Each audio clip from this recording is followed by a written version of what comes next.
Recorded at Get a Grip Studios in Toronto, Canada. A Get a Grip management production and in association with the Get a Grip on Lighting podcast.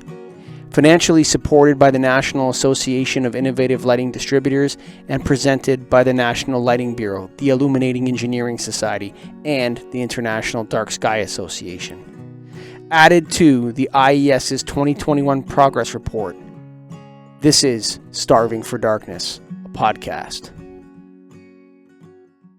Hey folks, Starving for Darkness is coming in hot in 1 second. Jane's ready to go, I know that. And you guys are ready to listen.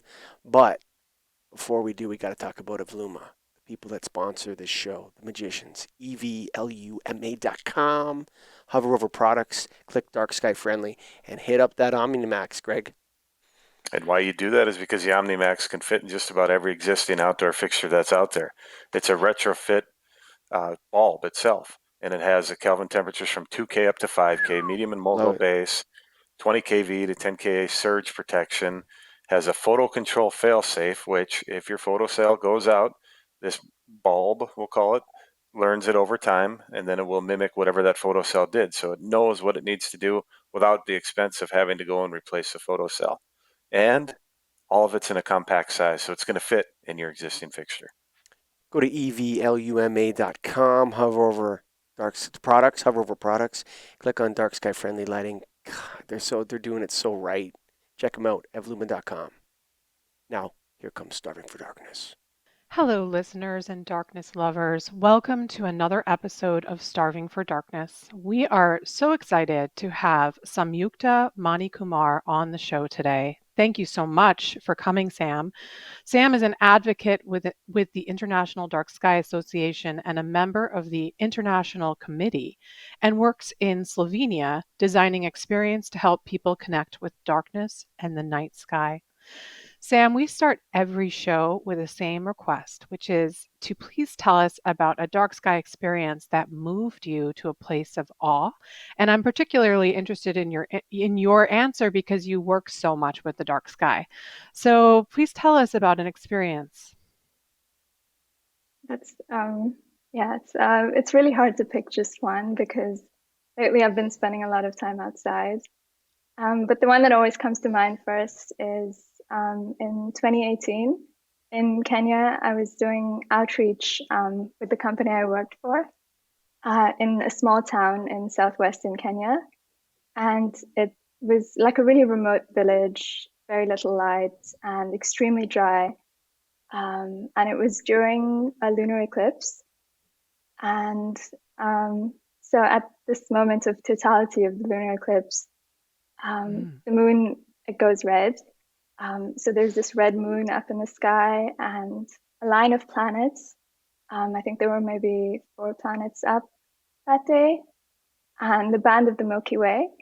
And just to see these crossing lines of like the plane of the Milky Way and the plane of the solar system and the moon, it just sort of gave me a sense of the scale of everything and like how small I was. And yeah, that one stayed with me. That sounds so beautiful. And so it's funny because Sam, you and I have met and interacted over Instagram, which I've found to be this wonderful community of dark sky lovers and people working to advocate for the nighttime experience.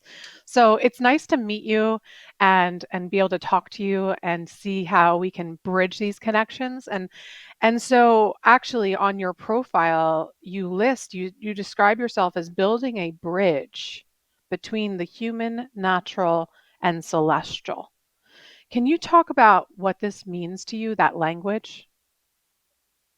I think for me, like my experience with the night sky has moved very much from like a personal, very abstracted view of like, I'm a human looking up at the stars to this sort of integrated view of like, I'm a part of this. Like, it's not me looking at nature or me interacting with nature. I am part of nature. And the same way, this planet that we live on and all the life on it is part of space. And I think it's so important for us to just integrate these things and not like abstract and step away from, I don't know, to categorize things basically as, you know, the sky is separate and we're separate. And nature is separate, because everything's interacting. And I think it's important for us to bridge these gaps. Yeah. Yeah, and I really see you as a guide that's taking people by the hand and saying, "Hey, look at this, experience this." And so I think that language that you've put, and I know the Instagram profile, you only get like so many characters. So I think you nailed it for what you do. And so you design experiences for people to enjoy and experience the night sky. Can you talk about this work? Sure, sure. So it takes a lot of different forms depending on who I'm doing it for, and usually there's a theme around it.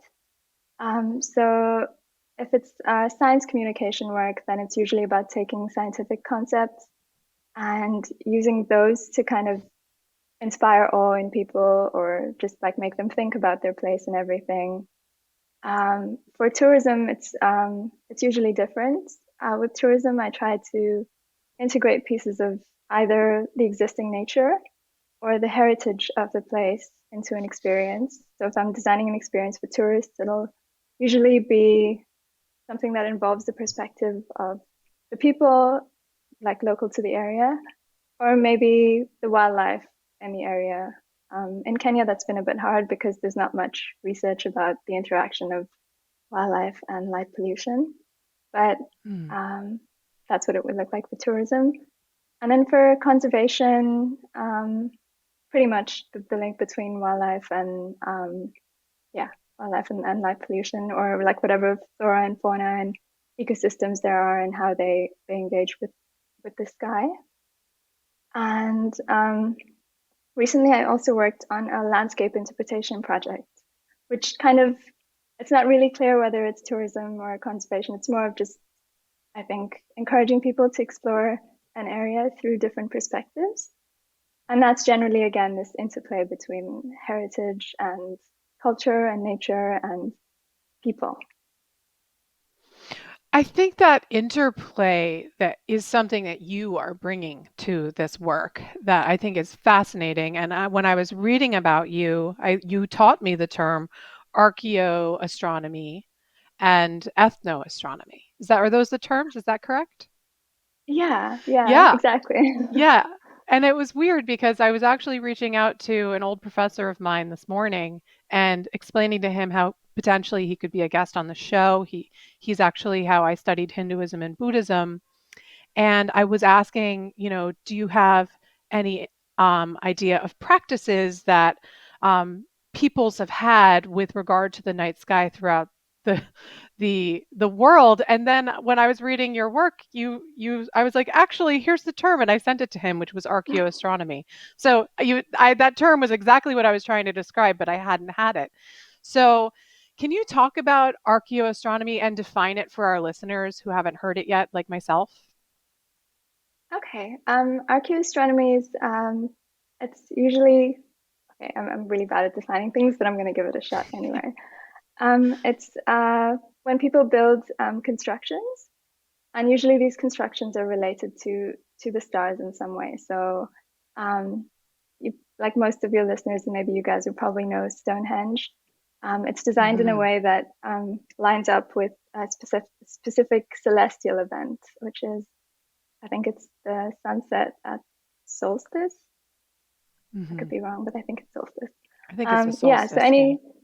Yeah. it's usually this, a construction that interacts with a celestial event. Lots of temples have these. A lot of the ones in Peru, I think Chichen Itza is also constructed in a way that aligns with uh, a solar event. It's usually the sun, Hmm. because I guess it's the brightest object in the sky, and people have deified it for millennia. Um, but yeah, you also have ones that are used as calendars. I think Stonehenge was also one of those. There's also one in Kenya that not many people know about. They believe that it was used as an ancient calendar. It's a collection of stones.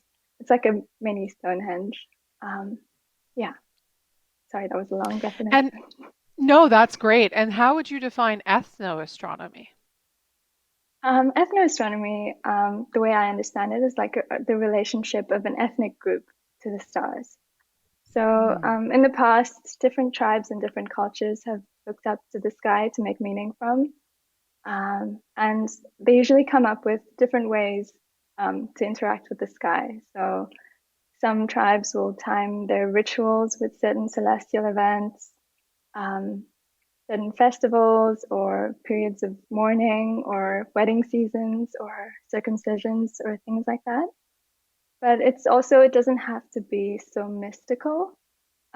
People also use things like the moon and the stars to time harvests and for navigation and just really practical human things. But generally, different tribes have unique ways of doing this. And so you grew up in Kenya. And so what is the landscape of Kenya like, and how did that inform such a deep connection that you have to nature? I think that's a really good question. I think it's just the way Kenya is. I think I'm sure you know that it's quite a big tourism industry. It's got quite a big tourism industry. I think tourism is the second largest source of revenue for the country. And a lot of that tourism is nature tourism. And so generally as a country, I think a lot of us have this deep awareness and appreciation of nature, just because a lot of people rely on it for money, and the country relies on it for a lot of money. And so I think, like a lot of my peers and I were also raised with sensitivity to nature, sort of this appreciation for beauty. We'd spend our weekends out on safari or camping or things like that. And I think when you're exposed to that at such a young age, it shapes your ideals. And I guess that's what happened to me. And so, what is light pollution like in Kenya today? It's growing. Is It's there a lot? growing. It's growing. In the cities, definitely. It's not such a big problem yet because so far the problem is localized to the cities. But there is a really quickly growing solar power industry in Kenya. And so cheaply available light, cheaply available electricity are becoming really abundant. And I think nobody really understands like how bad the consequences of that are going to be on the ecosystem, because yeah, there's a lot of work already being done to protect habitats, but somehow nobody thinks of the night sky as a habitat or nighttime as a habitat. It's so true. It's so hard to educate about, because there's something about, somebody sent me an article this morning, just how light changes how our brain feels, so it makes us feel safer. So it's just funny that we we're kind of drawn to the light. It makes us feel good, so we want more and more of it. And that's, you bring up solar, and that's my one fear about solar, because while it does reduce our carbon footprint, it just makes it that much easier to pollute with light. And so I think it's a good solution, but we just have to be as careful or more than we have been with, straight up LEDs. So it is certainly a worry. Yeah. So um, you design experiences with people. And so can you talk about the arc of maybe certain people that you've worked with, where you've seen them sort of go from feeling intimidated by the night sky to feeling more connected? Yeah, definitely. I think there's this kind of assumed barrier of knowledge that I've noticed people have, that if they don't know what something is called, or they don't know like what that shape is in the sky, then they're kind of reluctant to engage with it. And so some of the people that I guide personally are usually like hoping for me to guide them, or for me to like, I don't know, point out things in the sky, because I think somehow the knowledge makes you feel safer. But I think the more time you just spend, I include a lot of like silence and contemplation in my experiences. And the more time you spend just being quiet, I don't know, this connection just kind of emerges, or maybe it was always there. And once you get rid of the noise, you just notice. Yeah. I I think some people, some people are still afraid. Like, I don't think the fear is, I don't think you can necessarily remove it from some people. Um, but I think it's important for people to just sit and kind of decide how they want to feel about the sky. And if that's fear, then that's okay too.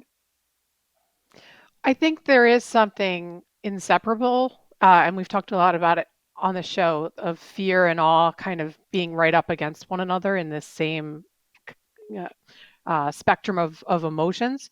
And I just want to say that, on your Instagram, you are often debunking and demystifying this experience so that people can feel closer to it. And you said recently how people shouldn't get too tied up in remembering the constellations, that they should make up their own. And I absolutely love that. I think that's really giving people agency with their connection.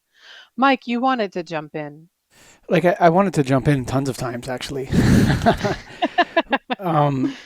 This idea that you said some cultures, I think all cultures relate to the night sky. I think if you look hard enough, if you're, and you'll find that, especially, from Egypt to Mexico, all across the ancient world, we've built these monuments that relate to the night sky or to solstices or to these changing ideas that we have. And everyone is disconnected to that in the Western world, in the modern world today. Everybody in China and India and these places, there are some people that still have a very deep connection with nature and with the sky and all that, but largely it's lost to most of us who are communicating in this way.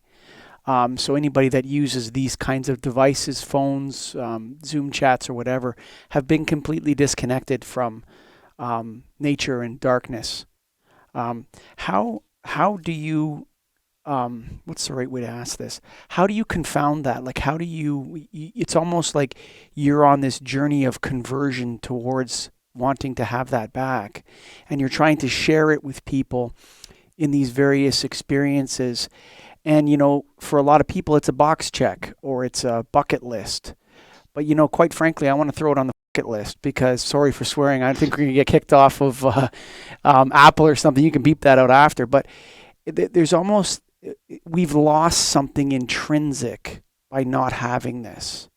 And I don't want it to be a tourist event. I don't want it to be something you experience once in your lifetime. I think people should have a right to have it all the time. And I want to move us towards that place. I know Jane does as well.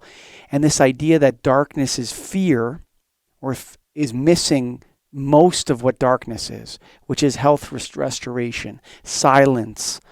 Darkness encapsulates a lot of different things. Like nocturnal creatures are very quiet, so we've lost something. And how, when you're experiencing this, are you frustrated at that or are you excited that that's coming in the future? A mix of both, definitely. I think initially there was a lot of frustration of like, why can't people just turn off the lights, and like, why won't like why is it such a big deal? Like, of course, everyone should recognize naturally that darkness is beautiful the same way everyone knows that nature is great. But I think a lot of acceptance comes with understanding, and I think especially in like I was telling Jane earlier, like in building these bridges, I've come to sort of realize that everything that humans do is natural, including lighting up the night and like lighting up cities like beacons and like completely eradicating the night sky. I think my personal philosophy has come to accept that as just natural, but also as maybe not the best thing for our health or maybe not the best thing for our experience. And so what I try to do is I feel like if I take enough people outside, or if I encourage enough people to go outside on their own and spend time in the dark, most of them, if not all of them, will feel better because it's just in us. Like, it's natural, it's like physiological. And yeah, that's my hope. I try not to push or pull against people, like wherever they are in their in their perception of darkness, but just to try and encourage them to think about it and reflect on it. And yeah. I think it's so interesting, this concept that is coming. I think it's bubbling up to be more at the surface for us, which is that we're not part of nature, we are nature. Mm-hmm. And, you're so right to say, Sam, even everything that we do is natural because, I mean, I am of the earth, I will go back to the earth. And, my time as a living body is still very natural. And so I've heard this concept. I've heard you say it. I've said it recently in my posts. I've heard it from Peter Wollenbein, who talks about the hidden life of trees. And then it was recently in the film My Octopus Teacher, and he also had this same feeling of that. He thought he was a spectator, and then he was like, once he developed this relationship with this animal, he realized that he was just as much a part of it. And so I love that this idea is coming up in all of the people doing this work, and that we're starting to spread this, because I think this separation comes from an idea of arrogance, that we're different or better or smarter. The whole smarter thing really bothers me because I'm not foraging. I'm not feeding myself every day or within one window of a day of survival. We're very pet friendly here, so don't worry. That's good. Sorry, I'm dog Um, sitting and she usually suddenly barks at this time, and we just go on. she agrees. She agrees. We're all part of nature. And Yeah. so this separation is just an illusion that we've taken on. And I think that debunking this and doing the work that you're doing, being that bridge to overcome this idea of separation, which isn't really there. And it's very compassionate of you to apply that even to how we're polluting. And the long-term time scale of that is that if we step outside the bounds of what nature can do, we will be subsumed, and nature will again resurge and regenerate without us. So that's really the natural aspect that you're talking about when it comes to some of our less sustainable behaviors. So, you have to do a lot of communication about, the unsustainable approaches that we're doing with light, and that can get really touchy with people. So what are some of the strategies that you have about talking about light pollution, educating about this thing that it's so counterintuitive? It doesn't seem that bad, but it really is. So what are some of your strategies? That's another good question. I think it very much depends on who I'm talking to, because like having this conversation in Slovenia with people who already have like light pollution laws in place, or like who don't have any other pressing problems, I think I can be much more straightforward and just talk about the problems and the issues and like why you need to do this. But in a place like Kenya, it's a very different conversation because a lot of people still don't have access to, proper sanitation or clean water, or there's like very little food security. And so coming in and talking about like light pollution is a problem, we need to fix this, I feel like it comes across as a little insensitive. And so for that kind of audience, it would be very much to frame it in terms of opportunity, in terms of the opportunity of like that dark skies bring for maybe tourism or conservation, or just to like talk about the benefits of it rather than like give people another problem that they have to solve and to worry about. But I think That is fascinating that you're turning it into an incentive with people that you already have so many problems. And so that's so compassionate, and it's also brave to not give up on the issue and to continue on, but just to find a way to reframe and pivot so it can be heard. yeah, I don't know if it's doing much yet, but I think I'll give it some time and some more persistence. I think another thing, it's not just like me being sensitive and compassionate, but another thing that I feel like I'm doing with like telling people to turn off the lights is I'm challenging their idea of what development looks like. It looks like lighting, and it looks like tall buildings that are brightly lit all the time, and a cityscape that you can see from, I don't know, 2 cities away. It's very much trying to reshape the direction of development as well. So to try and make people aware that there's not just economic opportunity and lighting stuff, or like even like a dark place could thrive and make money and lead the country into a more prosperous direction. the existence of light pollution is the absolute number one signal that humans are out of control or doing things they shouldn't be doing. I mean, the brightest places in the world, Las Vegas, Macau, these kinds of places, are the places where people do the worst things. They blow their money on gambling. They get themselves involved in negative activities. So light pollution is a symbol of maybe human excess and overdevelopment, or the use of wealth in ways that do not improve human outcomes. So yeah, I think you're absolutely right. Like, we have to redefine what progress is. It's not light at night. It's not that.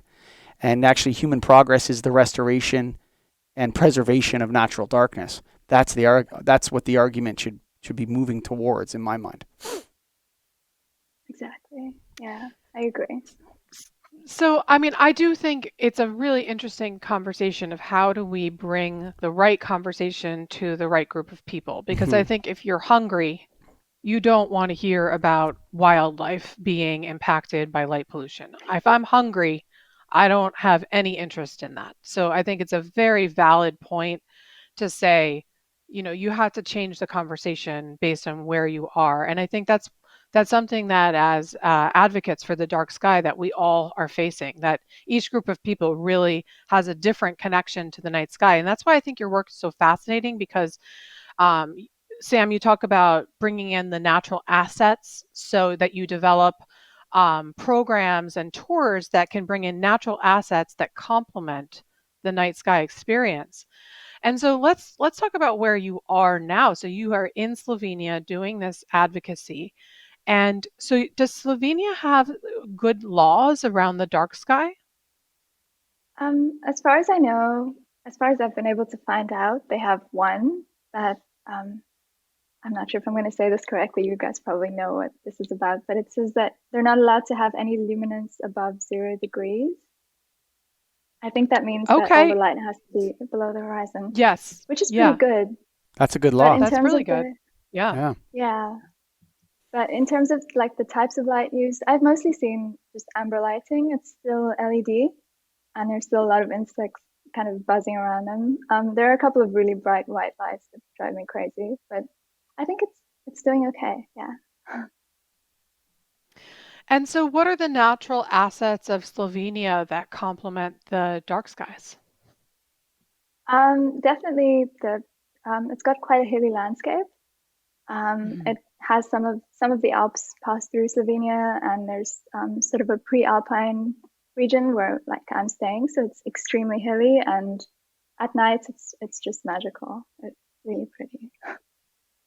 I Um, was in Slovenia in 2018, and there's amazing caves there as well, which is kind of a different darkness experience. But I love that you're incorporating the natural landscape and what's already there, and then linking that up with a dark sky experience. I think that's a really great approach. What kind of feedback have you gotten from these tours that you guide? um, it's been interesting. A lot of people are surprised by how well your eyes actually adapt to the dark. A couple weeks ago, I took a couple on the experience, and I have these little headlamps, these little red LED lights to use on the walk back down. And we spent about an hour up on the hill in the dark. I mean, there's still city lights around, but it's not so bright. And they just didn't want to use the lights going back because they could see so much.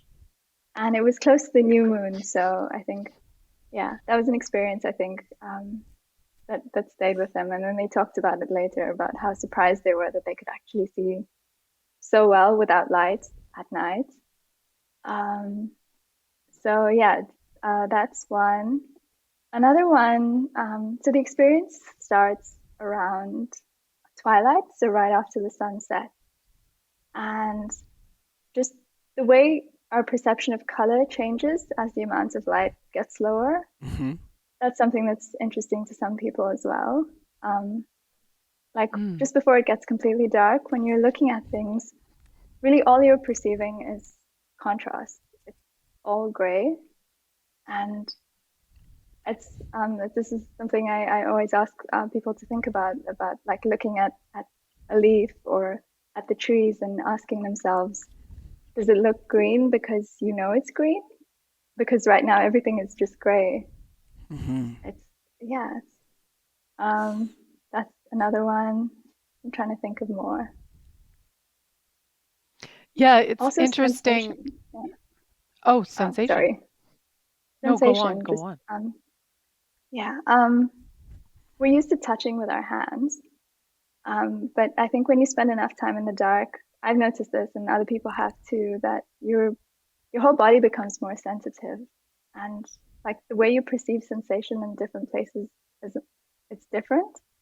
Like holding something in your hands feels different to holding it against your face or on your neck. It's yeah, just the amount of heightening that your senses go through. They say when you lose one sense, that actually all of your other senses become heightened.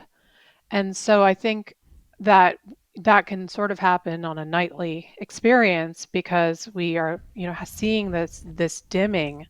And that's such a good point that there's so much projection that happens when you're looking at something and you remember it to be green, but you're not really seeing it as green.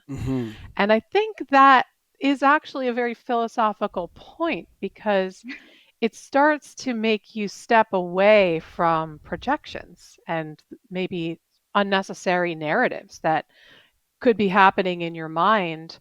And so as you start to distance yourself from your constructs, which may be unchecked, maybe they need to be checked, the night sky can bring that perspective back. So that's a very fascinating point. And so you provide consultation for well, I'll jump into that later. Let's talk about the term that you've coined, star bathing. What is star bathing to you? Okay, so this term is heavily inspired by forest bathing, which you've probably heard of. It's a Hmm. movement, I think it started in the 80s in Japan, of people going to the forest for healing and for wellness. And there are these like demonstrable benefits of being around trees and just being in nature and connecting with nature. And I wanted to do the same thing with the night sky. And star bathing is really just the most romantic sounding term that I can think of. Beautiful. Yeah, It it's is like, beautiful. yeah. Can I ask a question here, Jane? So the Yeah. Perseids meteor shower just occurred, and I wasn't able to go up north and see it, but my wife and one of my daughters went and built a fire and laid down beside the fire. And at 3 o'clock in the morning, they were looking up and they saw the meteors about 5 to 10 a minute, which is a lot actually. And it's interesting because my daughter said, oh, Dad, I thought it was going to be way more. I thought you was going to be like showering meteorites and all that sort of stuff. And there's a sense that some of this stuff, like people are looking for too much excitement or something, and they need to withdraw back to the stillness. And I love the idea of the bathing because when you're in a bath, you're still, right? And you're relaxing. You're laying back or whatever, and you're allowing the water to be around you, and you're just chilling out for a little bit or whatever it is. And there's a sense of that too, that when you're looking up at these stars, that although my daughter says I was expecting this crazy shower of meteors, she won't forget the experience. Like it will stand out more than that crazy movie that stimulated her eyes and it was all smashing and blowing up of things or whatever it is or the video games or whatever. Nobody remembers playing video games. You ask somebody, do you remember that time we played video games 10 years ago?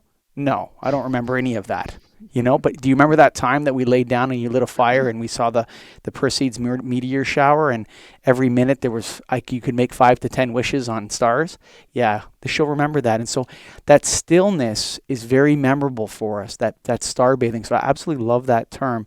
How do your customers relate to that, or do they leave understanding what star bathing is? Yeah, I think much more than when they enter into the experience.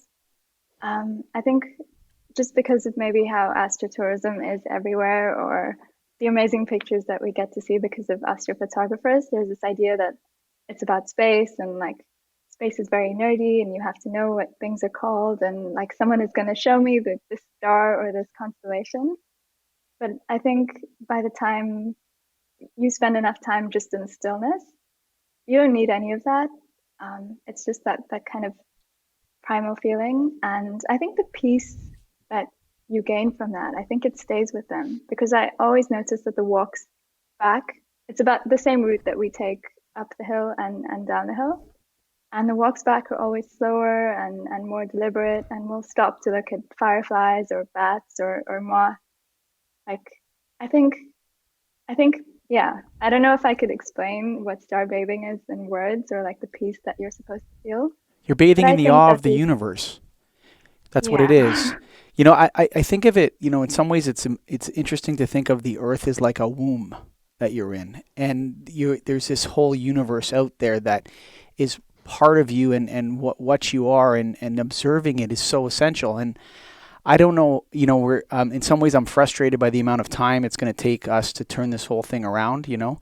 But I think this astrotourism is like an introduction to humans that you live here in the universe. You need to see the universe. And it has nothing to do with being able to identify the constellations. If you can't identify the constellations, make up your own. It doesn't matter. That's what all of our human ancestors have done for all time, actually. You know, before there was even humans. I think your work is very, very important. I don't know how to, what we're trying to figure out, and Jane is trying to figure out, is how do we take that and make that policy? Or how do we take that, Jane, and turn it into action so that this creeping light that's spreading across the planet starts to go back to where it came from, in a way. It's almost like Mordor. The darkness is coming out of Mordor. It's actually the light that is the sign of the bad. You know, it's like it inverts all of our metaphors in some way. But I really hope we can, and your work is what is really going to help starbathing, that kind of terminology, describing it correctly, is what's going to help us pull back all this artificial light that is clouding our minds and clouding our perspective of who we are. Yeah. No, I I often, definitely don't know. Okay, sorry, go ahead. no. Well, you're describing, Sam, that the way back, you almost have a different group of people Mm-hmm. with you. Mm-hmm. And I Absolutely. often say Mm-hmm. that being under the night sky, even for 5 or 10 minutes, you'll feel the cadence of your waterfall of thought shift. And it's very unnameable. It's hard to describe, your inner landscape. But I think what you're describing there is that everyone's internal experience, which I've recently heard it's something like 99% of your experience in the world is internal. And so I think that's really interesting that you're kind of experiencing that internal shift when the group of people going there, on the way back, they're suddenly ready to stop and observe and almost be more of a part of that experience. So I think, you know, for all of our parts, the three of us here and everyone listening doing this type of work, my the it's really hard, it's really frustrating, but at the same time, my great hope is that I never hear anyone listen to what we're saying and take it in and reject it. It's not. It's something that once you really take it into your heart, which doesn't take that long, you make believers. In fact, I have people in the lighting industry suddenly being like, "Oh my gosh, what are we doing?" And I've had long talks recently on the phone with several key lighting people saying, "Wow, we're doing this wrong." And so there's an aha wake up moment that I think you are really bringing people through that moment in the direct experience of it, which is not something that I do. I don't take people out and hold them by the hand the way that you are. So I think that's so valuable because you're making true believers because they're really feeling that experience. And I relate to you so much, Sam, because I grew up in a very rural area, had a lot of dark sky experience. In fact, the window of my room was a glass door where I could see up and out into the sky every night. So I think that that really plays into the deep connection that I feel to the natural environment. And I want to go back to just, do you have stories? So you said you would camp out on safari at night in your growing up? Yeah. It was often actually at lodges. I don't remember camping that much, probably because it was very stressful and I was small. But yeah, it's a different landscape. These lodges are kind of built, it's basically like camping. It's like a tent built into the ground. You have to turn off your lights by a certain time. That's the great thing about going out to the Wow. wilderness. And I don't know, it's just it's so different, like to being in the city, because I mean, of course, you would think of Kenya as quite nature heavy, but actually the city is quite, it's very urban, so there's not like many trees or much access to nature. And they're slowly building out into the national parks, so that's happening by accident. Mm. But when you actually go out into a game reserve or into some of this like undeveloped land, it's beautiful. Like the sounds of the crickets are so loud, and you can hear like grunts from hippos at night. And I don't know, Wow. it's a different kind of. It's not just the sky. It's like the sky and this kind of sensual landscape that's interacting with you. All these smells and the breeze and these sounds, and it's yeah. It leaves an impression. It left an impression on me. And I think it's not just the sky, but it's like the sky is the thing that's interconnecting between you and that hippo and the crickets, because it's such a shared experience and so unifying as a living thing. It's a beautiful, and I will probably have to go to Kenya one day, and maybe I'll call you and you can give me advice of where to go and where to stay, because it sounds absolutely Yeah. beautiful. And so now you provide consultation for dark sky preservation projects. Do you have any projects you'd like to share with us, your experiences, the challenges and solutions that you found? Sure. So most recently, I was working on one in Slovenia. It's a landscape interpretation project that is supposed to basically give people an experience through Slovenia, but from a different perspective. And so what I had to do there was try and basically connect the sky to different parts of Slovenia, which is it's not that easy because I'm not from here, um, but also because really nature and culture are the only things that come to mind. Um, so sorry, I'm going to take a moment to think. Um, Yeah. Yeah, well, that's it's interesting because I do think that, we have I once heard a quote that it's a curse to love two countries. And so because you love your country, maybe the one that you grew up in or maybe one that you fell in love with, and then you fall in love with another, and then, it's like there's only so much time in the day. And so, you grew up in Kenya, you have this deep connection to that landscape. It's what informed your very deep connection to nature. And now here you are in a new culture trying to share that and bridge across cultures. I think, you know, it's a fascinating uh, lens into understanding how different connections to the night sky can be. So, as challenging as it is, it's also extremely valuable what you're doing to try and do this in a new land with a new group of people. yeah, it's, I mean, actually, like I mean, the kind of issues or the kind of natural assets that I would integrate into the project in Kenya, I had to completely reverse that because, like I said, I'm trying to also kind of bridge this gap between man and nature, and just that nature Mhm. is a very responsive thing that finds equilibrium.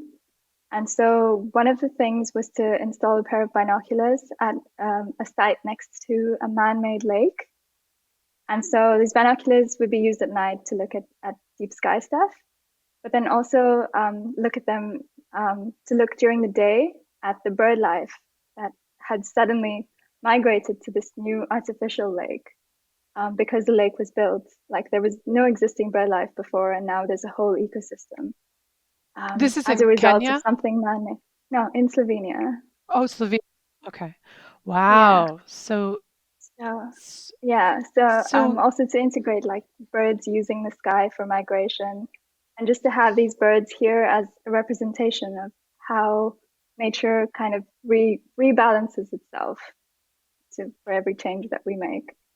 Can I ask a mhm. question? And So, to like the this idea of a man-made lake, okay? mhm. Isn't that just like isn't that part that perception? Isn't that part of us being separate again? Like we are part of the earth, so we made a lake. It's still a lake. It's still there. Yeah. And then all of a sudden the nature starts to use it. It's fascinating to me. But then we Mm. look at all. If we could just include ourselves in all this deeply spiritually and mentally, include ourselves into this planet, so many things would be obvious. That you don't want to pollute the water. Like things like that would be very obvious.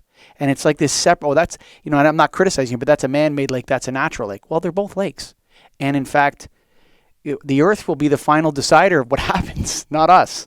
Eventually it will, like Jane introduced the word rewilding onto the show, and I thought that was an interesting. This will all be rewilded at some point. We're not going to perpetuate ourselves forever. So, when you're doing that, and I encourage many people. Binoculars are very good for stargazing. In fact, people try to use complicated devices and telescopes and all that, and really a good set of binoculars, you can see so much in the night sky with just lying on your back on a dock or on the grass in a park and looking up in binoculars is such a wonderful way to view dark sky stuff. So yeah, this idea, but the separateness, I think we have to look at ourselves as being integrated, Sam. And Yeah. I think your work is leading towards that as a presupposition almost. If that makes We're sense, like a trying. place to start from, not a place to get to, but we're starting from the idea that we're all part of the same thing, and we need it, and offending it is silly and destructive. Actually, I wish we could. Yeah. I just want to push the accelerator down on this movement so bad, Jane. I just, like, but it's hard to know what to do in the lighting industry. And like you said, we're in the phase, Jane, where we're trying to make people realize this almost. Yeah. Well, it's happening though because I think in the next year we're going to start to see even more traction because I find that the more and Sam, you probably feel this too, but the more that you work in the field of darkness, the more you become a lightning rod for it. And people are probably sending you articles because you were the seed that planted it in them. So then you become the thing, oh hey, did you see this? And then you get it 3 times because somebody sent it to you as well. Yeah. And so I think that that's such a great sign of the amplification of this topic that's happening. And I just want to go back a second. So you said your approach was different with the lake that I won't call it a man-made lake, Mike, with the lake that was a natural choice of a human. Um, so Oh, uh, that you have these different approaches. So what would have been a different approach somewhere else? Um, Um, I think to take an actually not a man-made natural lake. I'm sorry, Michael. Not a man-made natural lake, and try to like showcase that relationship between maybe birds that are already around this artificial, no, outside, out of, like, sorry, birds that are already living around this natural lake, and try and highlight their relationship with the sky. I just felt like this particular thing of like me, first of all, not knowing what lake I could put this on or what people would frequent, but also try to include the human in this interaction between nature and the sky. That it's not just birds on a lake, it's birds on a lake as a result of something people have done. And yeah, mhm. that maybe also not everything we do is necessarily bad, or not like building man-made lakes or artificial lakes is not necessarily bad. It's just, it's the balance will shift anyway. Yes. Yes. So, um, I think it's so important to reframe this art, the way that we talk about it. And I'll point out, you kind of discussed earlier about how incentivizing darkness, particularly in Kenya, was a better route. And what I've also found, even in speaking to Americans here, that incentivizing darkness is a better route because we're always up against this idea that more light is safer, which is not really true. It's not always true. It's sometimes true, and that leads to its its strategy being used all the time. And so I feel like it's an easier conversation to say, hey, look what you're missing. Look what you could do with this opportunity. So the whole ripping this security blanket out of people's hands doesn't really work very well because people will pull tighter, they'll hold on tighter. So I think it's interesting though that the incentive route is actually more successful, it seems, across many cultures. So what's on the horizon for your work? What are some things that you're excited about in terms of this darkness movement that we're all endeavoring upon? Um, what I'm excited about is hopefully like just the greater cultural and global sensitivity. Not necessarily just the darkness. I think just in general, more sensitivity is a good thing, but also like with regards to light. Um, but yeah, I think I'm just curious to see where it goes because it seems like it's gaining so much momentum. Yeah. I agree. I think it's interesting about what you said there, Jane, just previously. A lot of humans think that we're acting on reason or that we're deciding what we're going to do for some reasons. Like we need to put this electric light here. And the reason why is because more light brings safety. We're not acting on reason. We're acting on axiomatic presuppositions, many of which are wrong. Like they're completely wrong. We don't act on reason. We act on axioms, and then we build laws around these axioms that enforce the axioms and perpetuate them into the future. And what we don't do is say, hey, I put a light there. What's going to happen to that light when it dies in 25 years or 10 years? How is that light going to impact everything else around it? We don't think in terms of that. And if we're going to be an intelligent species, which I don't think we are yet, I'm saying that with all boldness. I don't think humans are fully conscious. I think we can become more conscious. I think we can become more intelligent. But I don't think we're an intelligent species. I think we're a species that has a lot of technology and acts on axioms. Like, oh, I could list a whole manner of them. And one of the main ones we're focusing on is that more light doesn't equal more safety. And that's the wrong axiom. It should be more light often causes damage and harm and all manner of problems for us. And so let's stop acting on axioms. Let's look at our presuppositions and say, are we acting from the right place here? Are we really just foolish, naked apes running around with crazy technology that we can do whatever we want? Like one of the fellows we interviewed was talking about India and all the light pollution in India. They used to have little incandescent bulbs, and they've replaced them with these massively bright LED lights, and everybody's happy now, right? Because it's brighter. I'm not so sure. Well, I know for sure it's bad, but how do we, in your work, in a way, you're not attacking, I don't want to use the word attack, but you're poking holes in those axioms. You're saying, hey, this silence, the starry sky, this starbathing, what does it do to you? How do you feel? And people leave feeling better. What does that tell us? We have to move towards that. And that is moving towards consciousness, a fuller consciousness, a complete consciousness. And so, yes, I absolutely love what you're doing. There. I don't even know if I have a question in there, but there. I have a I think, question. Okay. And this is, oh, yo, go on. What's your comment first, Sam? sure. I think, yeah, I think I agree with what you said, Michael, up to a point, but I think there's also this anthropocentrism like there that also Jane was talking about. Like it's also my pet peeve of like we feel like it should feel good to us, and that's the only reason it can be there. I think I want to Mm, give people the freedom to go outside and completely hate the dark and be like, I hate it. I only want to be in light. but still recognize that darkness needs to be respected because it has its place in everything. It has its place in the ecosystem, and we're not the only ones who need to feel a certain way about it. And it almost doesn't matter how we feel. Mm-hmm. It's just necessary. Mm-hmm. So I try to be careful in how I frame things to not to romanticize it a little bit, but also to not over romanticize it or make it overly polarized. I think it's really important to emphasize that it's necessary no matter what people feel about it or no matter what we feel safer in. I think that's something that's so unique to your approach, Sam, which is that you allow people to have their feelings, but then you also take a step back and say feelings aren't everything.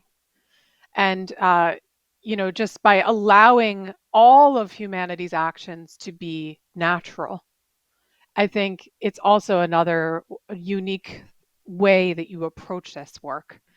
And so often I ask this at the end of all of our guests. So, why does night matter? Okay, that's tough. You saved the hardest It's one a for the tough end. question. I don't know because I feel it. I think it's Hmm. something that I can't put into words. It's a very primal knowing of this is important, this has its place. Maybe it's just a personal like affiliation to darkness or personal lure. Um, I just feel it. I don't have an answer in words. I love I love that. And it is primal. And I think that's a really important point, which is that it again goes back to your whole concept that we are nature.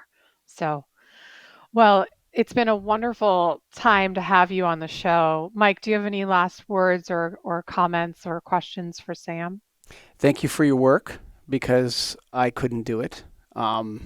So thank you for what you're doing, and yes, if there's any way we can help you, I know for sure Jane and I will do whatever we can to promote your business or to send people your way or to send your message out. So please don't feel free to stay in touch with us, and we'll be here to help you any way we can. Yes, Thank you so follow much. Sam on Instagram and Twitter. We'll post your handles, and we look forward to seeing more from your work and bringing back the dark sky for all of us. Thank you. Thank you so much. Folks, I know you just fell in love with Starving for Darkness once again. Every show is such a mind blower for me, and I'm so grateful for our guests and for Jane Slade and everything, all the work she's doing and all the contributions everybody's making. But before we do, we got to go to the magicians. We got to thank them. Evluma.com. That's EVLUMA.com. Hover over products, click on dark sky friendly lighting, and let's do it. Greg, what do they got down there? Well, with their OmniMax product, it maintains illuminance efficiently. They said that once. I'm like, that's important because, or ambiance, I should say, efficiently. Ambiance and lighting. They have the Ooh. Kelvin temperatures covered, and they make it efficient by being LED. So they've got everything you need without sacrificing the light you love. So Starving for Darkness, thanks you folks. Go to starvingfordarkness.com, but also Evluma, the magicians. That's EVLUMA.com. Come on, click it. Hover over products, click on dark sky friendly lighting, and get her done. Thanks for listening, folks.